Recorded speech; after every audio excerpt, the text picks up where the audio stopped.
chapter 1. And so far we've gotten through the first 13 verses, but today I want to kind of stop there again and go back and review a couple things and say a couple things that I didn't get to say about these first 13 verses. And what's interesting here is I see there are, so far in just 13 verses, we see 3 names or titles that Jesus is given. And so I want to take a look at these and see what all they might mean for us. He's called the Word, the Life, and the Light. And so what does it mean that he is called these different things for us? He's called the Word. In the first verse, it says, "In the beginning was the Word was with God, and the Word was God." So if I want to communicate to you, I can draw a picture for you, I can make gestures, I can use body language, or better yet, I can use words, because words are good. God wanted to speak to man, so he sent his son Jesus as his Word, his living Word. So Jesus is what God had to say to us. His life, his spoken words, his death, his resurrection, all these things speak volumes to us. Like, for example, you see him healing the sick. So what is God saying there when he's healing the sick? He's saying, I care for you. I have compassion towards you. I want good things for you. I want you to be healthy. If you see him there on the cross, you can hear what God is saying in that. He's saying, I hate sin. I truly despise sin. Sin's a very serious issue to me, and it has to be dealt with. And sin must be punished. But then he's also saying on the cross, I love you, so my son will die in your place. It's the most amazing expression of love in all of history. You see him risen again, and there God is saying, now you're justified, now you're forgiven, now you're finally able to at last become my children. You see Jesus ascending and being welcomed into heaven as a man seated beside the Father. This is saying to us that we too have a place in heaven. And Jesus even told us that he goes there to prepare a place for us in his Father's house. He is the Word. He is what God is speaking to us. He is the Word from God to men. Now God sees our broken, sinful condition, and he says to us, Jesus, right?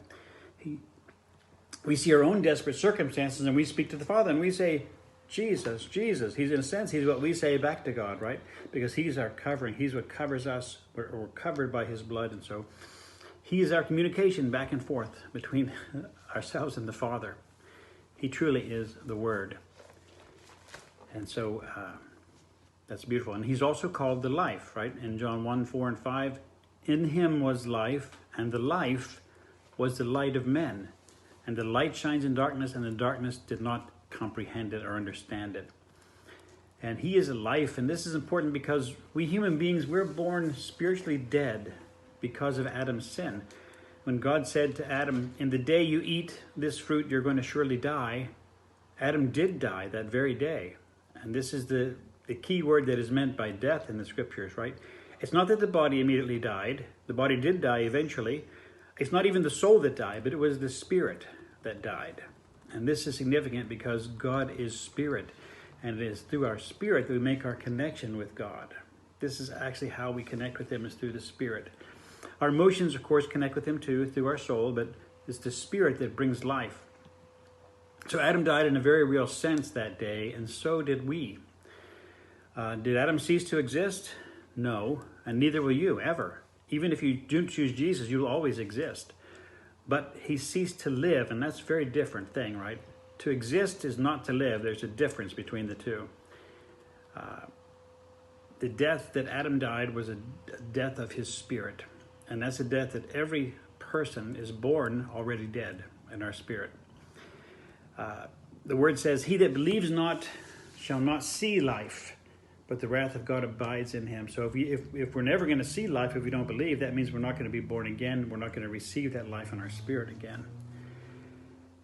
You may have existence, and you always will have existence, but you don't have the life. The Bible even says that the people who aren't born again abide in death. But as for the one who believes in Jesus Christ, he is given a new spirit, which is described in Ezekiel 36. So he's given this new life. Ezekiel 36, verses 25 to 27 says this, "Then I will sprinkle clean water on you, and you shall be clean. I will cleanse you from all your filthiness and from all your idols. I will give you a new heart and put a new spirit within you. I will take the heart of stone out of your flesh and give you a heart of flesh.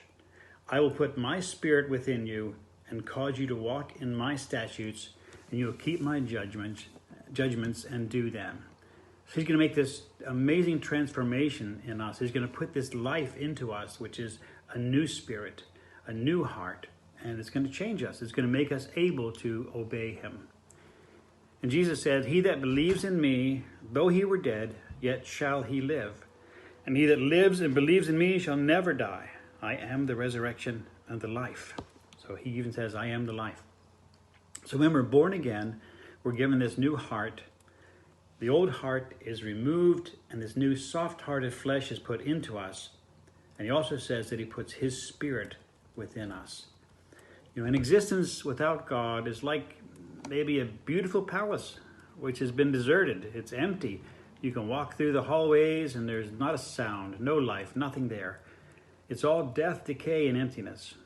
But when the king comes back to his palace, there's rejoicing, there's music, there's dancing, there's activity all through the halls and a lot of noise. So it's like that for us. When the Lord comes back into our lives,